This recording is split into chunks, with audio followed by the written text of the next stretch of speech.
बिस्मिल्लाहिर्रहमानिर्रहीम। अस्सलाम वालेकुम नाज़रीन, उम्मीद है आप सब लोग खैर खैरियत से होंगे। इसराइल और फ़लस्तीन का तनाज़ा जो है दिन ब दिन वो एक गंभीर सूरत हाल इख्तियार करता जा रहा है और लगता ये है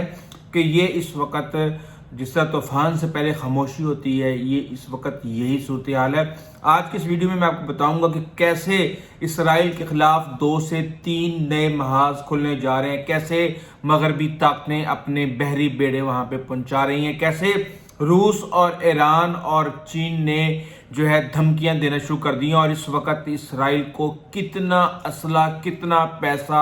कितनी मदद फराहम की जा रही है और ग्राउंड के ऊपर इस वक्त फ़लस्तीनियों के ऊपर क्या जुल्म ढाए जा रहे हैं और उनकी क्या सूरत हाल है और कितने खौफनाक जो है वो हथियार उनके खिलाफ इस्तेमाल किए जा रहे हैं। आपके रोंगटे खड़े हो जाएंगे ये सुनने के बाद। सबसे पहले आपको मैं बता दूं कि इसराइल ने वार्निंग दे दी है, ये खबर आप तक पहुंच चुकी होगी और वार्निंग का मतलब आपको पता है कि 11 लाख अफराद जो हैं वो गजा छोड़ के चले जाएं।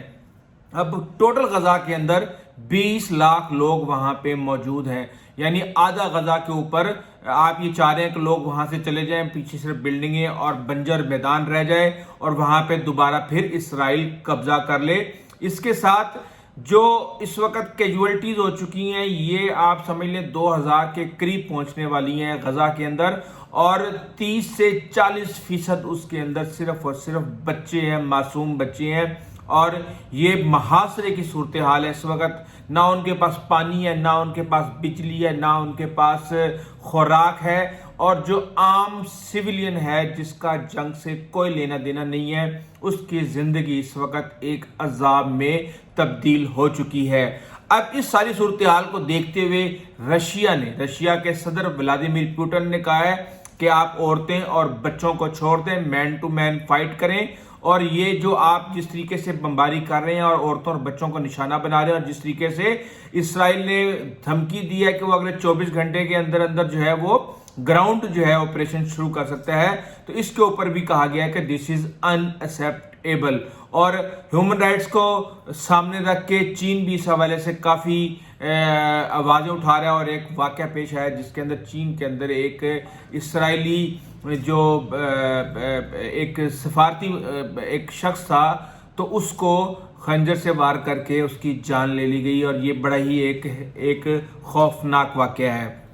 इसी सूरत हाल को देखते हुए ईरान के वजीर खारजा ने आज ये कहा है कि आप जो है ये हरकतें मत करें, अगर इस तरीके से बच्चों और औरतों के ऊपर इस तरह ये हमले जारी रहे इसराइल के तो फिर दूसरा महाज भी खुल सकता है। यहाँ पे मैं आपको बता दूं कि दूसरा महाज कहां से खुलेगा। एक है हमास और एक है उसके साथ हिजबुल्ला जो है वो सीरिया में भी है, वो लेबनान में भी है और लेबनान में तो वो एक अच्छी भली पॉलिटिकल पावर है और ईरान का उसके साथ एक गठजोड़ है। अब अगर आप ये देखें कि जो लेबनान का हिजबुल्ला है उसके पास बहुत ही सोफिस्टिकेटेड हथियार उसके पास मौजूद हैं और आप ये देखें कि 2006 में इसराइल के साथ जंग हुई थी और लेबनान का मैक्सिमम इंफ्रास्ट्रक्चर बर्बाद कर दिया गया था, लेकिन उसके बावजूद इसराइल हिजबुल्लाह को ख़त्म करने में नाकाम रहा था और वो जंग जो है वो 50-50 के ऊपर ख़त्म हो गई थी। लेकिन आज जो वेपन्स हिजबुल्लाह के पास हैं वो आप सोच भी नहीं सकते, उनके पास precise guided ballistic missile type weapons हैं और उसके अलावा भी बहुत उन्होंने अपने जो मिलिट्री पावर है उसके अंदर इजाफा कर लिया है जिसमें रशिया से लेकर ईरान तक उनको मदद फराहम की गई है। जबकि एक बहुत बड़ा हिस्सा अभी तक सीरिया के अंदर हिजबुल्लाह के बहुत से लोग जिनको ईरान बैक करता है वो सीरिया के अंदर मौजूद हैं और अगर ये ईरान कोई इस तरह का स्टेप लेता है खुद सामने आए बगैर तो आप सोच सकते हैं कि सीरिया से भी एक फ्रंट शुरू हो जाएगा। लेकिन असल चीज़ ये है कि जो अरब ममालिक हैं वो इसके अंदर क्या किरदार अदा करते हैं। अरब ममालिक अगर सिर्फ और सिर्फ तेल और गैस बंद कर दें तो एक बहुत बड़ा दुनिया के अंदर क्राइसिस पैदा हो सकता है जिसके बाद उनके ऊपर एक प्रेशर आएगा कि बच्चों और औरतों के ऊपर जो जुल्म ढाए जा रहे हैं इनको फौरी तौर पे बंद किया जाए। अब अमेरिकी जहाज जो अमेरिकी बेड़ा है फोर्ड वो कैरियर वो सबसे सोफिस्टिकेटेड ہتھیار ہے امریکہ کا، امریکہ نے وہ بھیج دی ہے. 5000 فوجی اس کے اندر موجود ہیں. اس کے اندر F-35 بھی ہیں، F-15 بھی ہیں، F-16 بھی ہیں، اور لیٹسٹ ترین ہتھیار اس کے اندر موجود ہے. اب اس کے ساتھ برطانیہ نے بھی اپنے 2 جہاز بھیج دیے ہیں، وہاں پہ اسٹیشن کر دیے ہیں اسرائیل کے پاس کسی بھی ہنگامی صورتحال سے نبٹنے کے لیے. اب آپ یہ دیکھیں کہ اگر آپ تاریخ کو اٹھا کے دیکھیں تو امریکہ کی تاریخ میں اگر سب سے زیادہ کسی کو سپورٹ کیا گیا ہے ملٹری پاور کے حوالے سے تو وہ اسرائیل ہے. اسرائیل کو ہر سال $3.8 بلین کے ویپنز جو ہیں امریکہ کی طرف سے بالکل مفت مدد کے طور پہ فراہم کیے جاتے ہیں. اس کے علاوہ جو سابق صدر تھے اوباما، انہوں نے ایک ڈیل کی تھی نیتن یاہو کے ساتھ کہ 10 سال کے اندر وہ $38 بلین کی مدد اسرائیل کو فراہم کریں گے. اور اگر آپ ماضی کا بھی آپ اٹھا کے دیکھ لیں تو پچھلے 50 سال کے اندر تقریباً $150 بلین سے زیادہ کی مدد جو ہے امریکہ اسرائیل کو فراہم کر چکا ہے. اب یہ ایک طرف سے تو کھلی سپورٹ دی جا رہی ہے اسرائیل کو، لیکن دوسری طرف جو لوگ ہیں وہ محاصرے کے اندر ہیں، ان کے پاس نہ پانی ہے، نہ گیس ہے، نہ بجلی ہے، نہ کوئی خوراک ہے. تو آپ صورتحال کو سمجھ سکتے ہیں کہ صورتحال کتنی زیادہ بیلنس آؤٹ ہوئی ہے. بہرحال ہم نے دیکھا فوٹیجز آئی تھی، نیتن یاہو روتے رہے اور ان کے برے حالات تھے اور جی ہمیں مدد کریں اور ہمارا جو کچھ بھی ہے، لیکن جو مسلم امہ اور جو مسلم ممالک ہیں وہ اس طرف دیکھ کے ان کا دل جو ہے خون کے آنسو رو رہا ہے کہ یہاں پہ یہ کیا ظلم کیا جا رہا ہے. اب بات یہ ہے کہ امریکہ تو اس جنگ سے باہر نہیں رہ سکتا. امریکہ کے اندر تو ایک بہت سٹرونگ یہودی لابی ہے اور وہ کسی صورت بھی جو پچھلے 50 سال سے امریکہ کو باؤنڈ کرتی ہے، اور امریکہ کا کوئی بھی صدر وہ جو امداد ہوتی ہے اس کو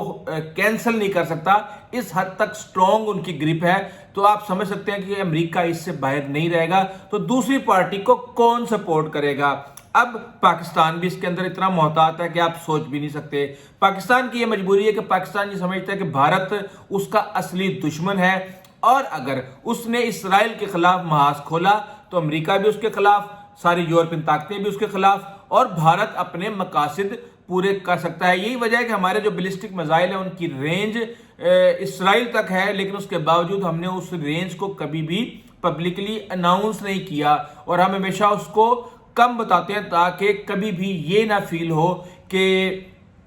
پاکستان کے جو نیوکلیر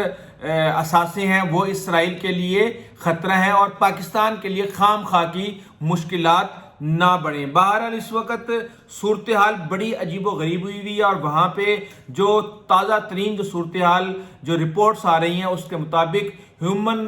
رائٹس واچ نے ایک رپورٹ جاری کی ہے کہ 10 اور 11 اکتوبر کو اسرائیل کی طرف سے فاسفورس ہتھیار استعمال کیے گئے. اب یہ فاسفورس ہتھیار کیا چیز ہے؟ یہ بڑے ہی خوفناک قسم کا ایک کیمیکل مادہ ہے جو کہ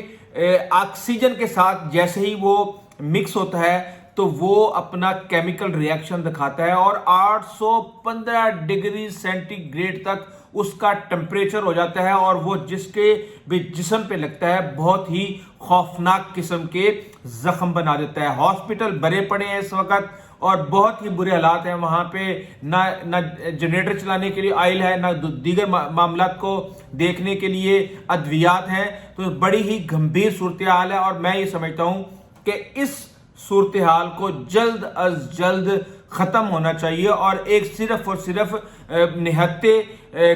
فلسطینیوں کے اوپر جو ہے آپ اس طریقے سے ظلم نہیں ڈھا سکتے. جبکہ ہم نے دیکھا کہ جو کیمیکل ہتھیار ہے اس کو بھی پابندی ہے اس کے اوپر، اس کو استعمال کرنے پہ، لیکن اس کے اوپر بھی اسرائیل نے ابھی تک دستخط نہیں کیے، جس کی وجہ سے اس کو کھلی چھٹی دی گئی ہے کہ اس طرح کے معاملات کے اندر وہ اپنی من مرضی کر سکتا ہے. یہ اس وقت صورتحال گراؤنڈ کے اوپر، اور ہم انشاءاللہ آپ کو لیٹسٹ انفارمیشن فراہم کرتے رہیں گے. ابھی تک اتنا ہی، آئندہ تک اجازت دیجیے. اللہ حافظ.